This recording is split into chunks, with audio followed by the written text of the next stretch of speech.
Hi everybody, welcome to my channel RJ Studies. I hope you all guys are good and fine and studying for your judiciary exams. RJS का exam जो है pre कभी भी हो सकता है, तो आप अपनी तैयारी करते रहिए. एंड मैंने आपके लिए कॉन्स्टिट्यूशनल सीरीज़ के लेक्चर्स अपलोड कर दिए हैं आर्टिकल 20 तक. And today we are going to discuss Article 21 in a very detailed manner. This is the first lecture on Article 21. और आगे जो है मैं आपके 4 to 5 लेक्चर्स आर्टिकल 21 पे अपलोड करने वाली हूँ, just because we are going to study article 21 in a very detailed manner. आप बहुत सारे इसमें केस लॉज पढ़ते हैं, ए गोपालन का केस, मेनका गांधी का केस, ठीक है. इनको हम बहुत ही डिटेल में पढ़ेंगे. प्लस इसमें जितने भी राइट हैं जो आर्टिकल 21 आपको प्रोवाइड करता है, that is right to life, right to travel abroad, right to shelter, right to speedy trial, इनमें जितने भी केसेस आएंगे वो हम उनके फैक्ट्स के साथ उनमें क्या क्या डिसीजंस हेल्ड हुए हैं वो सारे हम बहुत ही डिटेल्ड तरीके से पढ़ेंगे. So it will take time और 4 to 5 लेक्चर्स मैं आपके इसमें अपलोड करूँगी. So stay tuned with me. And today we are dealing with the first lecture, जिसमें हम इम्पॉर्टेंट केसेस लेंगे. A Gopalan versus state of Madras. Second is Maneka Gandhi का केस लेंगे. हम रिलेशन पढ़ेंगे आर्टिकल 19, 21 एंड 22 के अंदर. और हम मेनका गांधी का जो केस हम डिस्कस करेंगे उसके फर्दर इम्पैक्ट्स क्या रहे वो हम डिस्कस करेंगे, ठीक है. सो सेकंड स्लाइड में स्टार्टिंग में तो आपके मैंने मेंशन किया है जो बेयर एक्ट की लैंग्वेज है आपकी आर्टिकल 21 में, that firstly article 21 talks about the protection of life and personal liberty. Bare act की लैंग्वेज आपकी कहती है that no person word mark करना, this right is available to citizens as well as non-citizens. So no person shall be deprived of his life or personal liberty except according to the procedure established by law. These words life, personal liberty and procedure established by law are very important, ठीक है. इसका जो हम detailed में meaning है वो second lecture में मैं आपको बताऊंगी और उसमें केस लॉज भी बताऊंगी आपको, ठीक है. सो इसके अंदर ये 3 वर्ड्स इंपॉर्टेंट हैं. The most important words in this provision are procedure established by law. यहाँ पे एक चीज आपको क्लियर कर दूं कि एक तो procedure established by law term होती है और एक due process of law term होती है. जो ड्यू प्रोसेस ऑफ लॉ वाली टर्म है वो हमने अमेरिकन कॉन्स्टिट्यूशन में अडॉप्ट करी है, plus procedure established by law हमने इंडियन कॉन्स्टिट्यूशन के अंदर अडॉप्ट करी है हमारे आर्टिकल 21 के अंदर. सो एंड आर्टिकल 21 के अंदर हम फर्स्ट केस डील करने वाले हैं ए Gopalan versus state of Madras, AIR 1950 SC 27. This case is very important. आपको इसका जो ईयर है वो आपको पता होना चाहिए बिकॉज ये प्रीलिम्स में भी आपसे पूछ लिया जाता है, ठीक है. और ये केस इसलिए भी इम्पॉर्टेंट हो जाता है क्योंकि जैसे ही कॉन्स्टिट्यूशन बना 1949 के अंदर, 1950 में दिस केस केम अप, ठीक है. तो इसके फैक्ट्स जो है आपको प्रॉपरली नहीं पता है. We all study A Gopalan case but we don't know exactly what was held in this case. So here we are dealing this case in a very detailed manner. I am reading the paragraph for you that immediately after the constitution became effective, the question of interpretation of these words arose in the famous Gopalan case, where the validity of the Preventive Detention Act 1950 was challenged. इस case में Preventive Detention Act 1950 को challenge किया गया था, ठीक है. The main question was whether Article 21 envisaged any procedure laid down by a law enacted by a legislature or whether the procedure should be fair and reasonable. Second paragraph, on behalf of Gopalan, an attempt was made to persuade the Supreme Court to hold that the courts could adjudicate upon the reasonableness of the Preventive Detention Act, or for that matter any law depriving a person of his personal liberty. A 3-pronged argument was developed for this purpose. इसमें ये बताया गया है कि भाई courts जो है वो ऐसा ही लॉ बनाए जो कि रीजनेबल हो according to the preventive detention act. और कोर्ट ने 3 pronged आर्ग्यूमेंट यहाँ पे डेवलप हुए कोर्ट के अंदर।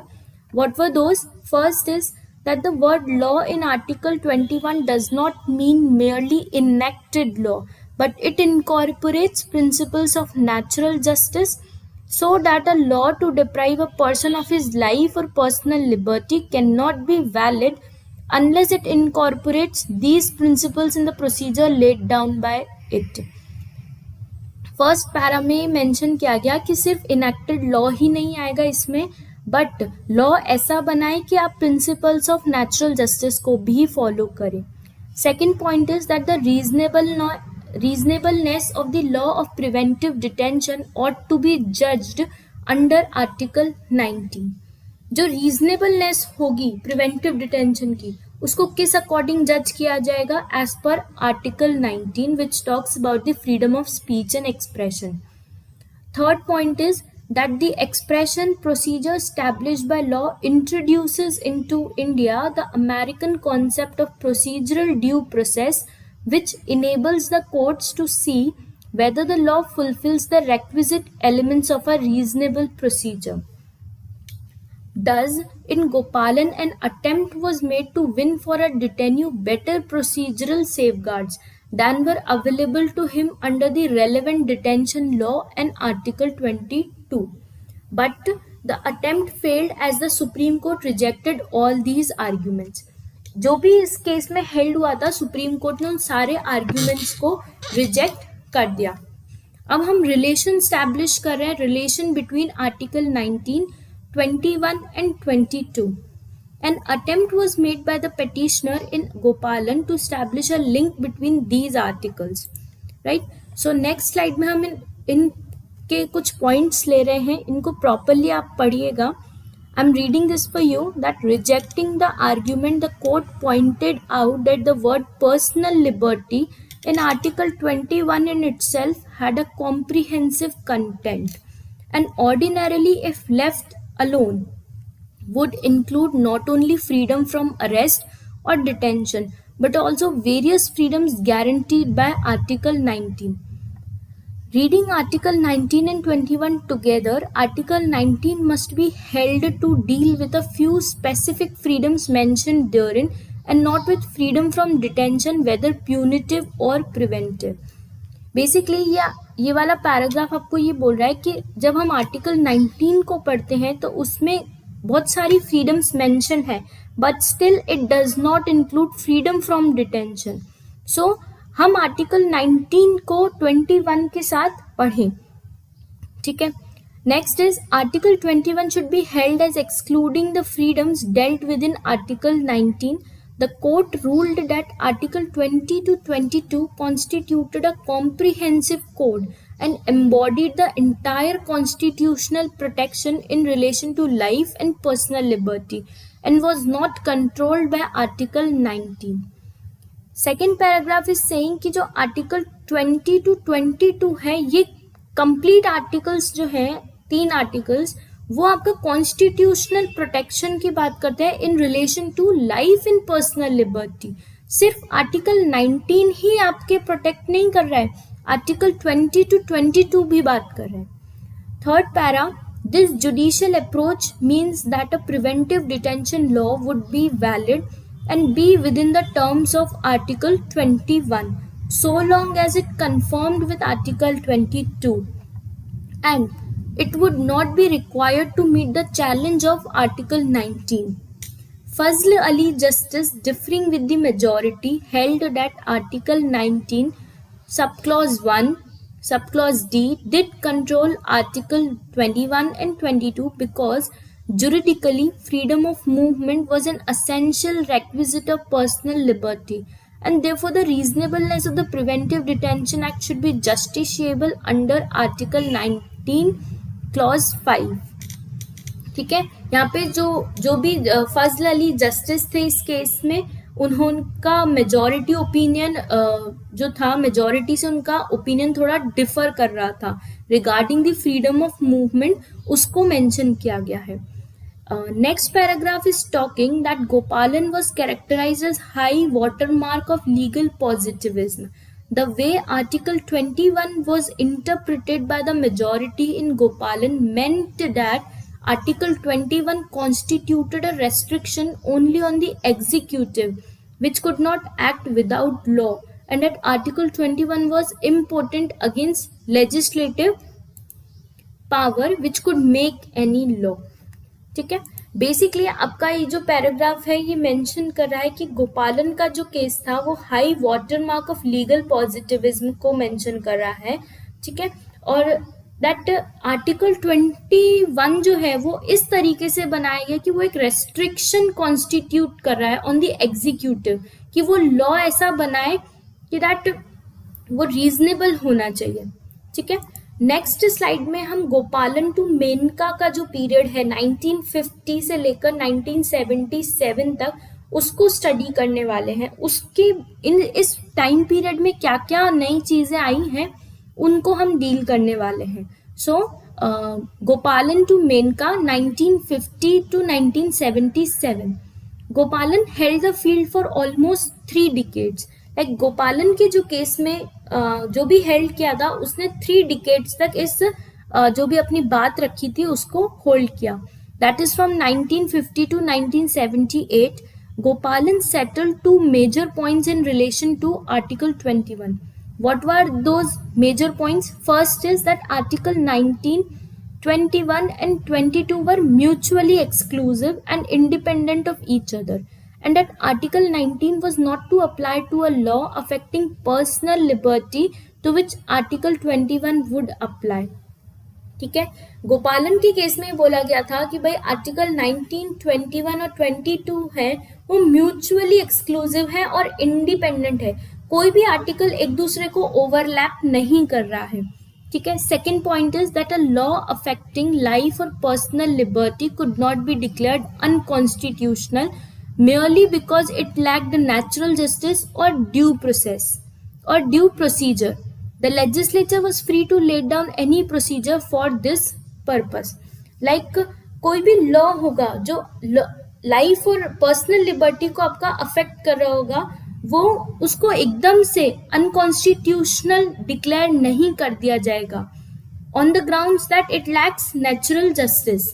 ठीक है, next paragraph is saying that as interpreted in Gopalan, Article 21 provided no protection or immunity against competitive legislative action. Article 21 gave a carte blanche to a legislature to enact a law to provide for arrest of a person without much procedural safeguard.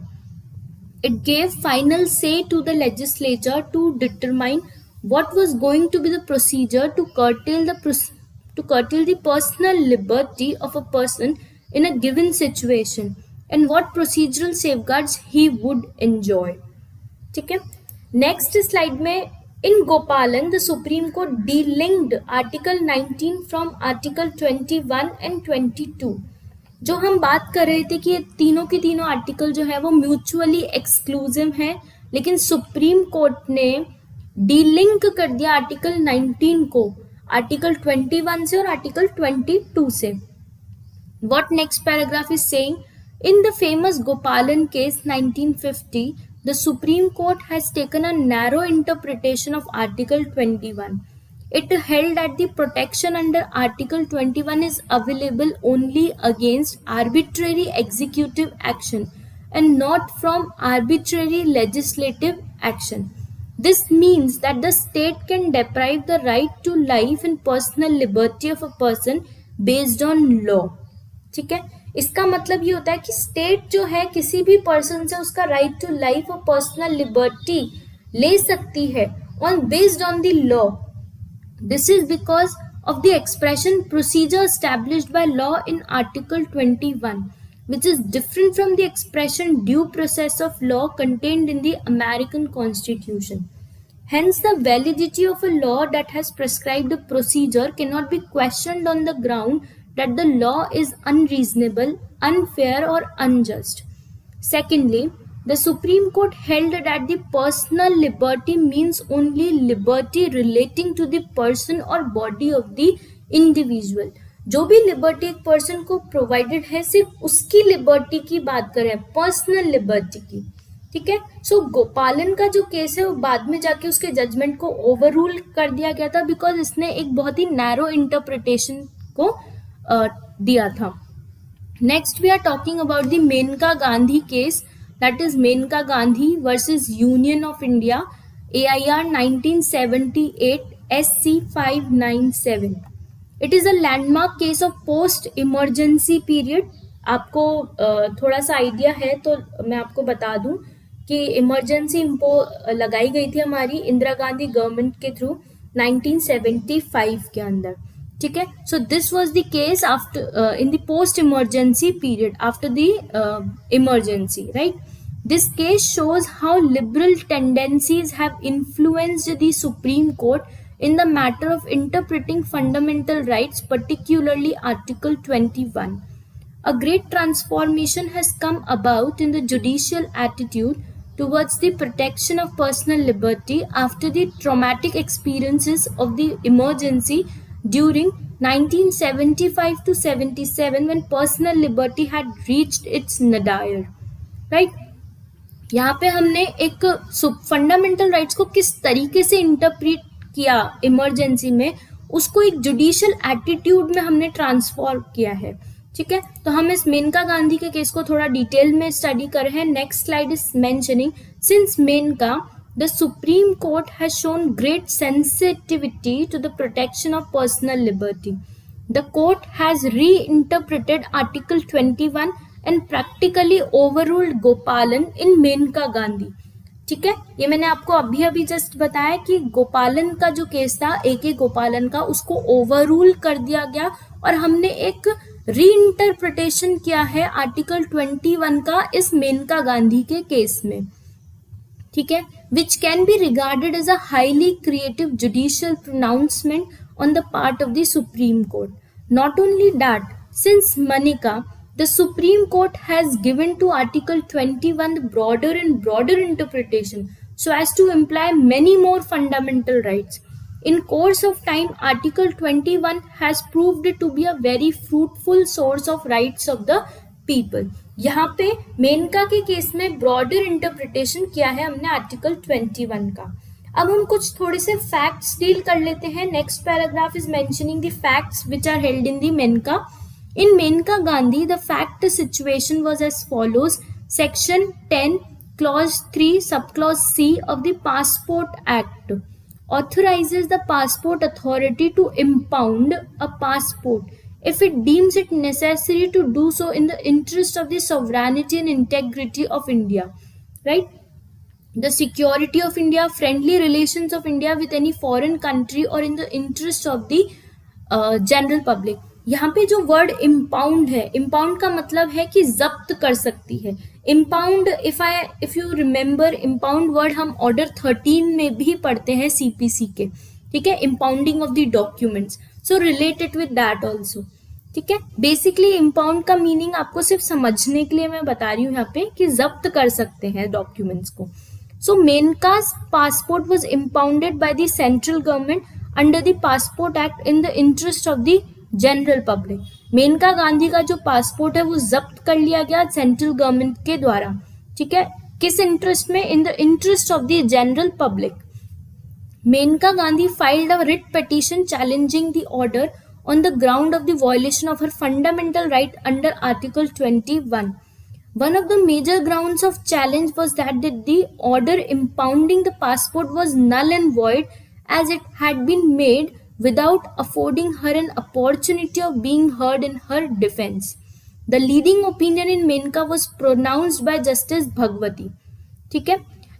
यहाँ पर जो passport जब्त किया गया मेनका गांधी का, उसको challenge किया गया, मेनका गांधी ने उसको चैलेंज किया through a writ petition, and this impounding of the passport was declared null and void।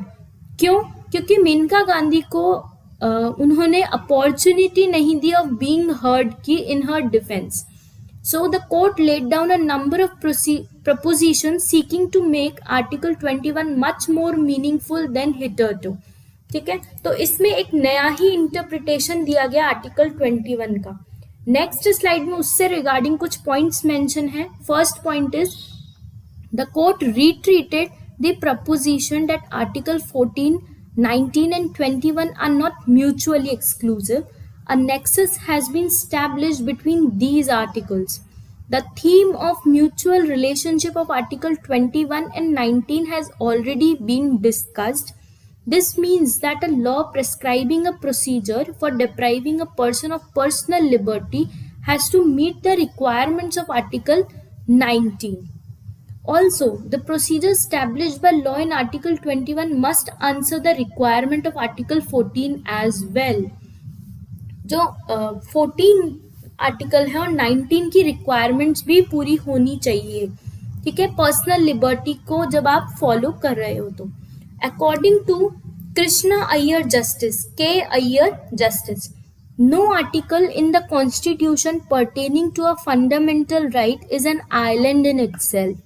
Just as a man is not dissectable into separate limbs, cardinal rights in an organic institution have a synthesis. These are the words which are mentioned by Krishna Iyer Justice. ठीक है, ये उनकी sayings है. Second point में the expression personal liberty in Article 21 was given an expansive interpretation. ठीक है, the court emphasized that the expression personal liberty is of widest amplitude, covering a variety of rights which go to constitute the personal liberty of a man.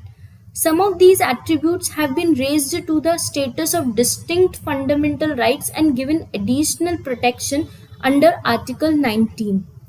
The expression personal liberty ought not to be read in a narrow and restricted sense so as to exclude those attributes of personal liberty which are specifically dealt with in Article 19.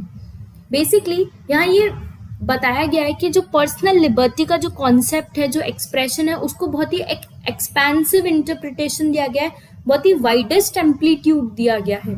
ठीक है, इसको हम narrow restricted sense में नहीं पढ़ेंगे. ठीक है, the attempt of the court should be to expand the reach and ambit of the fundamental right rather than attenuate their meaning and content by a process of judicial construction.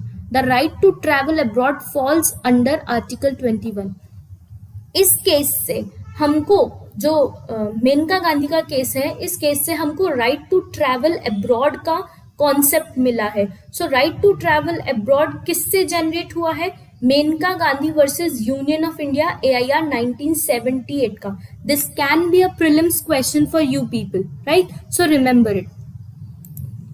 Next slide में हम Krishna Iyer justice की एक और saying mention कर रहे हैं, that the spirit of the man is at the root of article 21. Personal liberty makes for the worth of the human person and travel makes liberty worthwhile.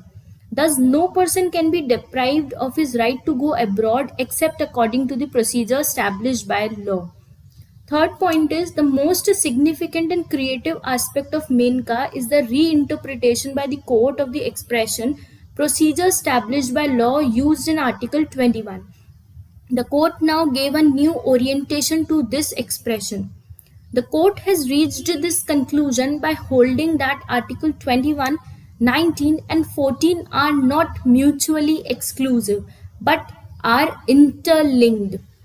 Thus, the procedure in Article 21 must be right, just, fair and not arbitrary, fanciful or oppressive. Otherwise, it would be no procedure at all and the requirement of Article 21 would not be satisfied. Basically, ये held किया गया कि जो भी procedure होगा article 21 के अंदर वो राइट होना चाहिए, मॉरल होना चाहिए, जस्ट होना चाहिए. It should not be arbitrary, oppressive, right? As the right to travel abroad falls under Article 21, natural justice must be applied while exercising the power of impounding a passport under the Passport Act. ठीक है, natural justice आप apply करेंगे. ठीक है, principles of natural justice, equity and good conscience के जो principles होते हैं उनको आप फॉलो करेंगे अगर आपको किसी भी पर्सन का पासपोर्ट इम्पाउंड करना है. ठीक है, तो मेनका गांधी का केस जो है क्लियर हुआ होगा. इससे हमको राइट टू ट्रैवल अब्रॉड का कॉन्सेप्ट मिला है. आपको ये रिमेंबर करना है. नेक्स्ट स्लाइड के अंदर हम इम्पैक्ट डील कर रहे हैं मेनका गांधी का, कि फ्यूचर इम्पैक्ट्स क्या रहे मेनका गांधी के केस के बाद. That Menka Gandhi's case has been exerting multidimensional impact on development of constitutional law in India. Article 21, which had laid dormant for nearly 3 decades, has been brought to life by Menka. Article 21 has now assumed a highly activist magnitude. According to Bhagwati Justice, Article 21 embodies a constitutional value of supreme importance in a democratic society. Iyer Justice has characterized Article 21 as the procedural Magna Carta protective of life and liberty. यहाँ पे हमने जो justice Bhagwati हैं उनकी sayings mention करी है कि democratic society में एक सुप्रीम इम्पोर्टेंस दी गई है आर्टिकल 21 को. Since Menka, the Supreme Court has again and again underlined the theme that Article 14, 19 and 21 are not mutually exclusive. ठीक है? Again and again they are saying, Supreme Court is again and again mentioning that all these 3 articles, that is 14, 19 and 21, are not mutually exclusive, but they sustain, strengthen and nourish each other. ठीक है, ये interlinked है लेकिन mutually exclusive नहीं है. ये sustain करते हैं, स्ट्रेंथन करते हैं, नरिश करते हैं एक दूसरे को. So Maneka has brought the fundamental right of life and personal liberty into prominence. It is now regarded as the heart of the fundamental right. This article 21 is very important. ये heart of the fundamental right भी बोला जाता है. I hope आज का lecture आपको समझ आया होगा, क्लियर हुआ होगा. Still, if you have any queries, please let me know in the comment section. And this is the first lecture. Next lecture जो आर्टिकल 21 पे होगा उसमें मैं आपसे जो इम्पोर्टेंट वर्ड्स हैं लाइफ, पर्सनल लिबर्टी, उनके बारे में बात करूंगी. ठीक है. एंड अगर आपको मेरा लेक्चर पसंद आया है तो इस वीडियो को लाइक कर दीजिए, चैनल को शेयर कर दीजिए और सब्सक्राइब कर लीजिए मेरे चैनल को. And stay tuned with me and connected with me. Thank you so much for today.